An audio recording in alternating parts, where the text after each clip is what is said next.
Hello friends and welcome to this new video. आपके साथ मैं हूं अमृता और आज हम टाइम एंड वर्क यानी कि समय और कार्य पर दूसरा वीडियो बनाने जा रहे हैं।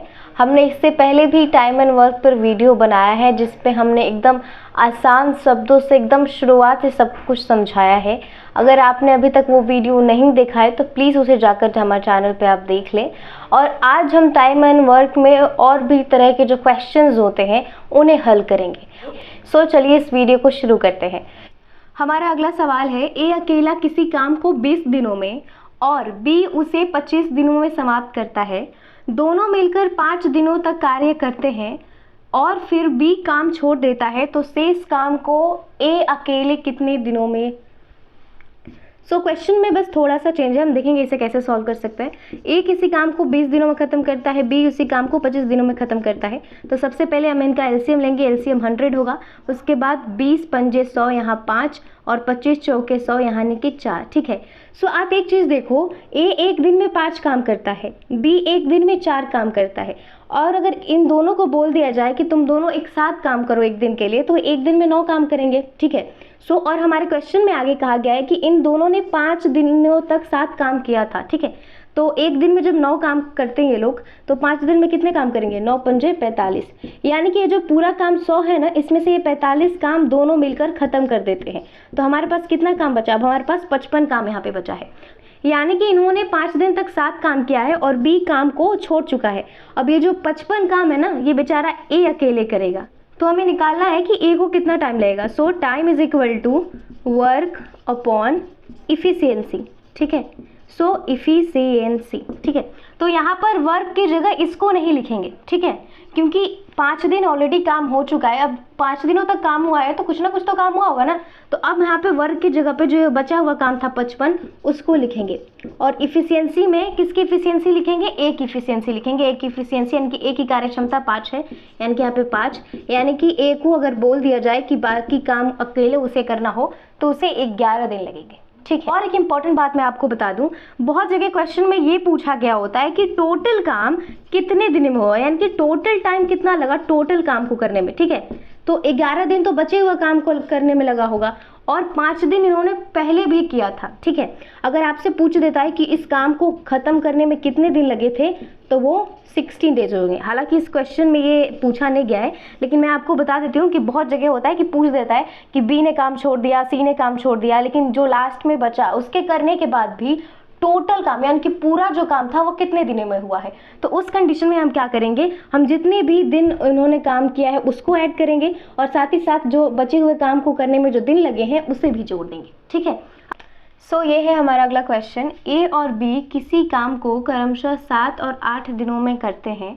अगर वो दोनों एक दिन छोड़कर एक दिन कार्य करें जिसमें कार्य की शुरुआत ए से हो, तो कितने समय में पूरा कार्य समाप्त होगा। इसमें कहा गया है कि ये किसी काम को 7 दिन में करता है, बी उसी काम को 8 दिन में करता है और उसके बाद इन दोनों को बोल दिया जाता है कि वो एक दिन काम करेंगे और अगले दिन आराम करेंगे। ठीक है। मान के चलते ये कोई दिन है जहाँ पर ये भी काम कर रहे हैं, अगले दिन आराम करेंगे, फिर से काम करेंगे अगले दिन, यानी कि एक दिन रेस्ट कर करके इन्हें काम करना है। उसके बाद कह रहा है कि जिसमें काम की शुरुआत ए से होती है, यानी कि अगर मान के चलो ईंटें उठाने का काम है तो ये काम की शुरुआत ए ने की है। तो हमें बताना है कि पूरा काम खत्म होने में टोटल कितने दिन लगे होंगे। तो सबसे पहले हम क्या करेंगे, इन दोनों का एलसीएम लेंगे। इन दोनों का एलसीएम होता है 56। उसके बाद इन दोनों की इफिशियंसी यानी कि कार्य क्षमता निकालेंगे। आप एक बात बताओ, ए एक दिन में 8 काम करता है और बी एक दिन में 7 काम करता है। अगर इन दोनों को 7 बोल दिया जाए काम करने को, तो एक दिन में ये 15 काम करेंगे। यहाँ पर देखते हैं कि मान के चले इन्होंने पहले दिन 15 काम किया, फिर आराम किया, 15 काम किया, फिर आराम किया, 15 काम किया और फिर आराम किया। ठीक है।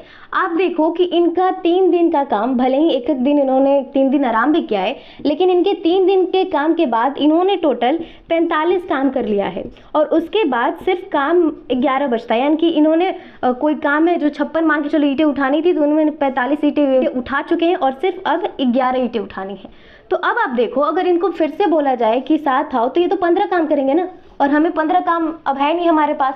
तो अब ये क्या करेंगे, अब ये 7 काम ना करके अब ये अकेले अकेले काम करेंगे। ठीक है। तो बारी बारी से करेंगे। और इसीलिए यहाँ पे ये दिया गया है कि अगर काम की शुरुआत हो रही है तो वो ए से हो रही है, ठीक है। यानी कि ये जो बचा हुआ 11 काम है, इसमें पहला जो काम करेगा वो ए करेगा। और ए एक दिन में कितना काम करता है हमें पता है, ये एक दिन में 8 काम करता है। और ये जो बाकी जो 3 बचे हुए काम होंगे, 11 काम बचा था, ए 8 कर चुका है, तो 3 ही बचेंगे ना। तो ये जो बचा हुआ 3 काम है ये बी को करना पड़ेगा। लेकिन हमें पता है कि ये जो बी है ये तो 7 काम करता है, ये तो कैसे 3 काम करेगा, ये तो कम ही काम है उसके लिए। तो उस कंडीशन में क्या होगा कि वो बी का एक दिन का काम नहीं होगा, बहुत कम हिस्सों का काम। क्योंकि आप अक्सर देखते हैं ना कि लेबर काम कुछ करने जाते हैं लेकिन बहुत कम काम होता है, तो आधे दिनों में वापस आ जाते हैं, दोपहर तक वापस आ जाते हैं। तो वही होगा, यानी कि जो टाइम जो लगेगा बी को इस 3 काम को करने में वो होगा 3/7, ठीक है। यानी कि अब हमें बताना है क्वेश्चन के हिसाब से कि टोटल टाइम कितना लगा इस पूरे काम को खत्म होने के लिए।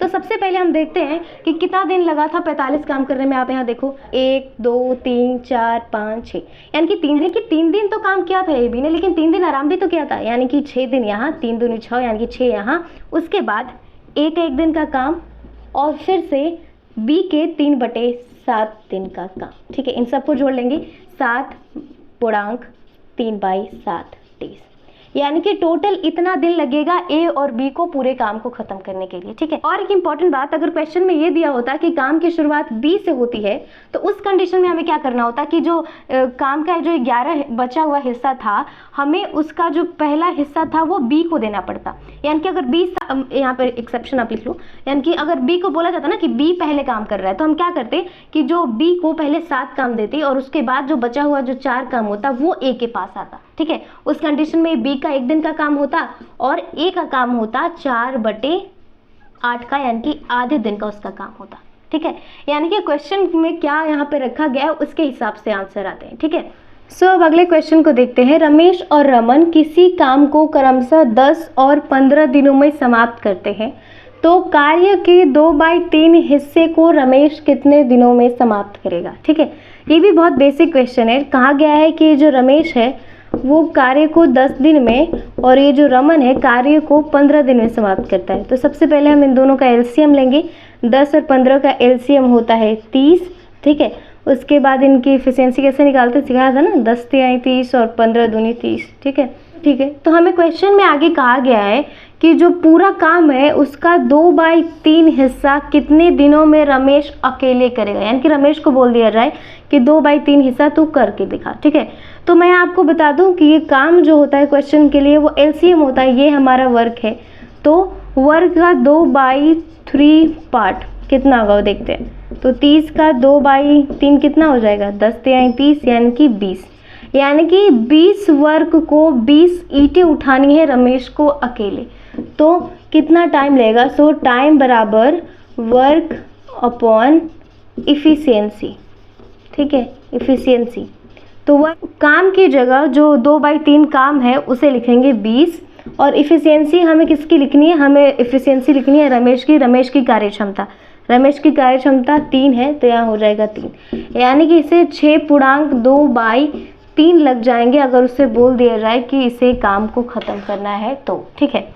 यानी कि थोड़ा सा डिफरेंट था इसलिए मैंने सोचा इसे भी डिस्कस कर लेते हैं ताकि हमें कन्फ्यूज़न ना हो। यह है हमारा अगला सवाल। ए बी से 3 गुना अधिक कार्य कुशल है, यानी कि जो ए नाम का ये जो आदमी है वो बी से 3 गुना अधिक काम कर सकता है, ठीक है। मैंने कार्य क्षमता यानी कि कार्य कुशलता या फिर एफिशिएंसी जो भी आप कह लें, इस पर हमने ऑलरेडी 2-3 क्वेश्चन बनाया हुआ था जहाँ पे मैंने ये बताया था कि जो किसी की भी जो एफिशिएंसी होती है उसका जो रेशियो होता है वो टाइम का जस्ट उल्टा होता है, ठीक है। इससे पहले कि हम क्वेश्चन को आगे पढ़ें मैंने सोचा इसे याद दिला देते हैं। जैसे किसी की एफिशिएंसी यानी कि कार्य क्षमता का रेशियो 1/2 है, मान चलो कोई ए और ये बी है, ठीक है। तो जो टाइम इनको लगने वाला है उसका जो रेशियो होगा उसका जस्ट उल्टा होता है, ठीक है। इतना तो हमने पीछे भी पढ़ा था। सो क्वेश्चन में आगे कहता है और ए बी से 60 दिन कम लगाता है कार्य को ख़त्म करने में, तो दोनों मिलकर कितने दिनों में कार्य को समाप्त करते हैं, ठीक है। मैंने आपको पिछले वीडियो में ही बताया था कि जिसकी इफिशियंसी जितनी अधिक होगी यानी कि जिसकी कार्य क्षमता जितनी ज़्यादा होगी उसे उतना कम टाइम लगेगा, ठीक है। सो मान के चलो कि ए और बी को बोल दिया गया कि तू 2 ईंटें तुम दोनों उठा के दिखाओ, जिसमें ए एक दिन में सिर्फ 1 ईंटें उठाता है और ये जो बी नाम का इंसान है वो एक दिन में 2 ईंटें एक ही दिन में उठा लेता है। तो इन दोनों द्वारा जो लगाया जो टाइम होगा वो जस्ट उल्टा होगा इनका, यानी कि अगर ए एक दिन में एक ईंटें उठाता है तो उसे 2 दिन लगेंगे इन ईंटों को उठाने में, ठीक है। और लेकिन बी जो एक दिन में 2 ईंटें उठा ले रहा है वो एक दिन में ही ख़त्म कर देगा। यानी कि आप जितना जल्दी फास्ट काम करेंगे आपको उतना कम टाइम लगने वाला, यही बात है इसका, ठीक है। सो अब क्वेश्चन पे आते हैं। तो यहाँ पे कहा गया है कि जो ए की एफिशिएंसी है वो बी से 3 गुना अधिक है, ठीक है। तो इफ़िशियंसी का जस्ट यानी कि कार्य क्षमता का जस्ट उल्टा है टाइम, तो इनका रेशियो हो जाएगा 1/3, यानी कि अगर ए को 1 घंटा लग रहा है या फिर 1 दिन लग रहा है तो बी को 3 घंटा या फिर 3 दिन लगेगा, ठीक है। सो आगे क्या कह रहा है कि ए बी से 60 दिन कम लगाता है, यानी कि जो ए नाम का व्यक्ति है वो बी से 60 दिन कम में ही पूरा काम खत्म कर लेता है, ठीक है। यानी कि हम ये जो रेशियो में टाइम का अंतर 2 का देख रहे हैं ना, हमारे रेशियो के हिसाब से तो इनमें 2 दिन का फ़र्क होना चाहिए, लेकिन ये एक्चुअल में क्वेश्चन के हिसाब से ये 60 दिन का फ़र्क है, ठीक है। तो अब यहाँ हम अपने सिंप्लीफिकेशन का यूज़ करते हैं। हम देखते हैं जब इस तरह के हम सवाल हल करते हैं तो इसे 60/2 कर देते हैं, यानी कि 1 का मतलब यहाँ पर 30 है, ठीक है। यानी कि इस रेशियो में हमने जो ये 1 लिया हुआ है वो 30 के बराबर है, सो ये जो 3 होगा वो 90 के बराबर होगा, ठीक है। तो अब हमसे क्या पूछा गया है कि total time taken by A and B, ठीक है। Total time taken by A and B, दोनों को कितना टाइम लगेगा। सो वर्क अपॉन इफिशियंसी, यानी कि काम और उनके नीचे उनकी कार्य क्षमता। तो काम कितना है, सो वर्क अपॉन इफिशियंसी। यहाँ तक तो पहुँच गए, ठीक है। अब हमें वर्क निकालना है, ठीक है। तो मैं थोड़ा सा पीछे जाती हूँ, यही फॉर्मूला लिखेंगे हम यहाँ, टाइम बराबर वर्क अपॉन इफिशियंसी, ठीक है। ये तो हमारा फॉर्मूला है जो हम डे 1 से फॉलो कर रहे हैं। तो वर्क बराबर टाइम इंटू इफिशियंसी नहीं हो सकता, ये भी तो हो सकता है ना कि अगर हमें काम निकालना है तो हम इस तरीके से भी तो निकाल सकते हैं कि किसी ने कितने दिनों में काम खत्म किया और वो एक दिन में कितने काम कर रहा था, ठीक है। फॉर एग्जांपल ले लेते हैं कि अगर कोई 2 दिन में काम खत्म कर दिया उसने और एक दिन में वो सिर्फ 2 ईंटें उठा रहा था, तो हमें पता नहीं चल जाएगा कि टोटल जो काम था उसका सिर्फ 4 ईंटें उठाने का था, ठीक है। तो उसी तरह का यहाँ पे यूज़ करेंगे। सो वर्क बराबर इफिशियंसी इंटू टाइम अपॉन इफले में इफिशियंसी, यानी कि कार्य क्षमता। और कार्य क्षमता किसकी भरनी है हमें ए और बी की, और ए और बी की इफिशियंसी कितनी है 3 और 1 4, ठीक है। सो इफिशियंसी इन दोनों में से किसी एक की इफिशियंसी ले सकते हैं हम, ठीक है। तो यहाँ हम ए की इफिशियंसी लेते हैं 3, और यहाँ पे जो टाइम लिखा है तो अगर इफिशियंसी यानी कि कार्य क्षमता ए की ली है तो टाइम भी हमें ए का ही लेना पड़ेगा, ठीक है। तो यहाँ पर हम 1 लिखेंगे, ठीक है। लेकिन हमने ये देखा कि जो 1 है इस रेशियो में वो एक्चुअली में वो वास्तव में 30 के बराबर है, तो यहाँ पर 30 से भी गुणा करना पड़ेगा, ठीक है। और उसके नीचे 4, सो कितना हो जाएगा 30 × 3 = 90/4, यानी कि 22.1/2 दिन लगेंगे, ठीक है। यानी कि ए और बी को अगर बोल दिया जाए कि वो काम को ख़त्म करे तो उन्हें 22.5 दिन के आसपास का टाइम लगेगा, ठीक है। आपको कंफ्यूजन ना हो इसलिए मैं इसको दोबारा से सॉल्व करके दिखाती हूँ। मान के चलो मैंने जो इफिशियंसी इंटू टाइम अपॉन ये लिखाया, 4 तक तो सबको समझ आ गया होगा ना कि इफिशियंसी हमने किसकी लिखी है। हमें पता है कि ए और बी का निकालना है कि कितने दिनों में काम खत्म करेंगे, तो हमने ए और बी की कार्य क्षमता जोड़ दी है। मुझे नहीं लगता कि यहाँ पे कोई प्रॉब्लम होगी, ठीक है। लेकिन हम इसको दोबारा सॉल्व कर लेते हैं। हमने यहाँ पर ए को तो रख के देख लिया, अब हम यहाँ बी को रख के देख लेते हैं। सो बी का इफिशियंसी कितना है 1 है, उसके बी को टाइम कितना लग रहा है। हमने जब इसको सिंप्लीफाई किया, इसको हमने सरलीकरण इसका किया, तो हमने देखा कि जो 1 है वो वास्तव में 30 के बराबर है। तो 3 कितने के बराबर होगा 3 × 30 यानी कि 90 के बराबर होगा ना। तो इसको हम यहाँ पे डायरेक्ट लिख लेंगे और ये नीचे का 4, यानी कि आना उतना ही है, ठीक है। सो हमें कंफ्यूज होने की ज़रूरत नहीं है। सो ऐसा डिफरेंट टाइम था इफिशियंसी यानी कि कार्य क्षमता को लेकर। सो इसको 1-2 बार प्रैक्टिस करने में ये काफ़ी ईजी भी हो जाएगा, ठीक है। सो आज के इस वीडियो में इतना ही। अगले वीडियो में हम टाइम एंड वर्क यानी कि समय और कार्य से जुड़े हुए जो और भी सवाल होते हैं ना उनको सॉल्व करेंगे और नए नए टाइप्स को भी देखेंगे। सो आज के इस वीडियो में इतना ही। वीडियो को पूरा देखने के लिए बहुत बहुत धन्यवाद।